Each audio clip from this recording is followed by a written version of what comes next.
दरमियान गुजरात पर मुख्यमंत्री अशोक गहलोत ने सूरत में प्रेस वार्ता की और बीजेपी पर जमकर निशाना साधा। उन्होंने कहा कि भाजपा ने सत्ता पाने के लिए कृत्रिम आभा बनाई है, जिसे अब तोड़ा जा रहा है। उनके यहां आगामी चुनावों के लिए उम्मीदवार नहीं है, लोग उनकी चाल समझ रहे हैं। कांग्रेस ने चुनाव के लोकतंत्र को जीवित रखा। भाजपा फांसीवाद में विश्वास करती है और चुनाव जीतने के लिए लोकतंत्र का मुखौटा पहनती है। ये भी इनके एजेंडे का पार्ट है बीजेपी के। इलेक्शन कमीशन को प्रभावित करो और फैसले करवाओ। कई ऐसी घटनाएं हो चुकी है। हिमाचल के साथ में चुनाव हो रहे हैं। जानबूझ के जब तक मोदी जी का अमित शाह जी के दौरे पूरे नहीं हो जाए उद्घाटनों के और शिलान्यास के, तब तक वो काम होने वाला नहीं है। अब उम्मीद करते हैं राजस्थान में आ रहे प्रधानमंत्री जी मोदी जी 1 तारीख को मानगढ़ में, उसके बाद में शायद हो सकता है कभी भी चुनाव डिक्लेयर जाएंगे। हालात बड़े गंभीर है जो हम देख रहे हैं।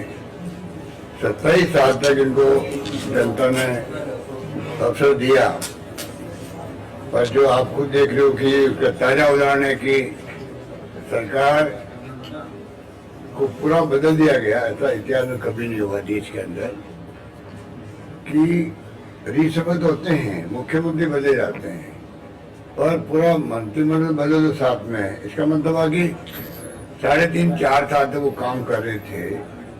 अगर वो सब निकम्मे नाकारा थे तो पहले बदल देते, फिर तो जनता का भला होता।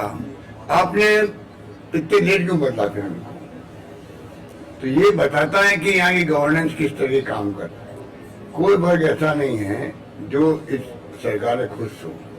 मजबूरी के अंदर वो लोग आज तक साथ देता है।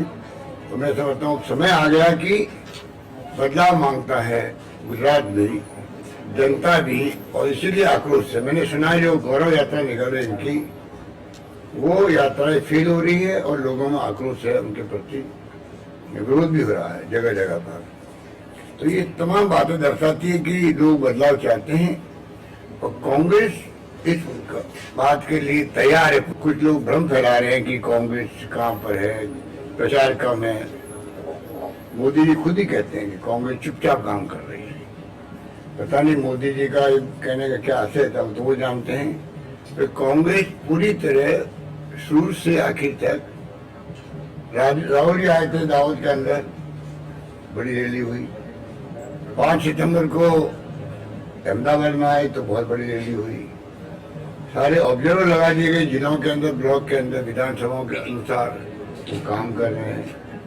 तो तमाम जगह काम हो रहा है। हाँ, इतना ही है, मीडिया एक तो दबाव में है मोदी जी। केजरीवाल जी पैकेज देते हैं, तो ये भी लोकतंत्र के लिए खतरे वाली बात है।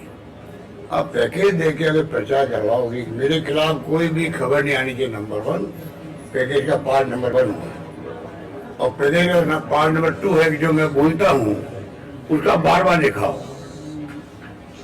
तो आप बता दीजिए, बार बार दिखा रहे हैं। गुजरात चुनाव के अलावा भी गुजरात चुनाव भी आए हैं, और गुजरात चुनाव में जो जिस प्रकार ने प्रचार किया है, जैसे कि 3 महीने में सब कुछ बदल गया हो, ऐसा कुछ नहीं है। जो लोग इंटरव्यू लेते हैं गांव गांव जाकर के, इन्होंने कई लोग हायर कर रखे हैं। इंटरव्यू लेने वाले वो लोग कई जगह, और इंटरव्यू दे रहा है वो भी नहीं का आदमी है। जनता समझ रही धीरे धीरे बातों को कि ये जानबूझ के आर्टिफिशियल जो और बनाया है वो अब ध्वस्त हो रहा है। लोग समझ गए धीरे धीरे। इनके पास उम्मीदवार तक नहीं है गुजरात के अंदर खड़े करने के लिए। ये तो इंदिरा करेंगे, जब टिकट नहीं मिले कांग्रेस वालों को किसी को, तो उनको मतलब आप कैसे कन्विंस करके अपने साथ दे दें, ये इनकी चाल है। तो चालें लोग समझ रहे हैं। जिस प्रकार से नई नई बातें ला रहे हैं ये, और ध्यान बटा रहे हैं लोगों का, ये कोई अच्छी परंपरा नहीं है। चुनाव लोकतंत्र जिंदा रखा कांग्रेस ने आजादी के लगातार, चाहे वो एक रखा अखंड रखा देश को। इंदिरा जी ने अपनी जान दे दी, पर खालिस्तान नहीं बनने दिया। ये कोई कम बात नहीं थी। मैं तुम जब मंत्री था, मुझे मालूम है कि डेप्टी मिनिस्टर थाना है, तो क्या हालात थे उस वक्त में देश के, आप मेरे कई लोग जानते होंगे, सुना होगा आप लोगों ने कि क्या हालात बन गए थे, उसका मुकाबला भी किया। राजीव गांधी जी शहीद हो गए।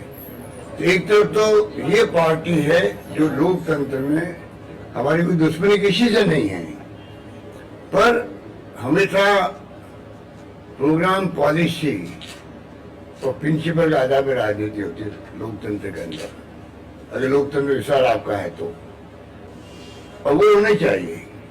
पर बीजेपी का जो रवैया है वो इससे हटके है। वो टोटली फासिस्टी सोच के लोग हैं। लोकतंत्र का मुखौटा पहना हुआ है चुनाव जीतने के लिए, और वो सरकार में आते हैं, धर्म के नाम पे सरकार में आते हैं। तो ये जो उनका तरीका है, ये लोकतंत्र के लिए खतरे की घंटी है। आप संविधान की धज्जियां उड़ेगी। जो आपके उदाहरण आपके सामने है, जो अनंत पटेल, उनका किस्सा आपके सामने है। जो मुलजिम थे उनको पकड़ने के बजाय उनके खिलाफ मुकदमा दर्ज कर दिया, गौरव पंडित के खिलाफ मुकदमा दर्ज कर दिया। काले झंडे दिखाओ गुजरात के अंदर, आप जेल जाओ या पासम बंद हो जाओ। ये गुजरात जैसे गांधी के प्रदेश के अंदर शर्म आती है हम लोगों को। जब गांधी में गर्व करते हैं तो गुजरात के गांधी है, पोरबंदर के गांधी है। तो काम उस प्रदेश के अंदर हिंसा का माहौल, तनाव का माहौल पूरे देश के अंदर। ये प्यार, मोहब्बत, भाईचारे से राजनीति करो, विचारधारा की बात करो पब्लिक के सामने, अपना प्रोग्राम बताओ, आप क्या करना चाहते हैं जनता के लिए, आपकी पॉलिसी क्या है, आपके सिद्धांत क्या है बताओ। उसके बजाय आप गवर्निंग जो कर रहे हो जिस प्रकार से, मैं समझता हूँ वो उचित नहीं है। तो हालात बड़े गंभीर है, और इसीलिए राहुल गांधी जी ने जो वचन कहे हैं, गारंटी दी है प्रदेश को, मैं आपको फिर रिपीट करना चाहूँगा। सब पॉइंट आप है, मैं पॉइंट रिपीट नहीं करना चाहूँगा, पर ये मैं कह सकता हूँ कि आपका पड़ोस में हम लोग, आपके पड़ोसी हैं राजस्थान की सरकार, आप पाएंगे कि वहाँ हम लोगों ने किस प्रकार से फैसले किए हैं सभी क्षेत्रों के अंदर, सभी क्षेत्रों के अंदर।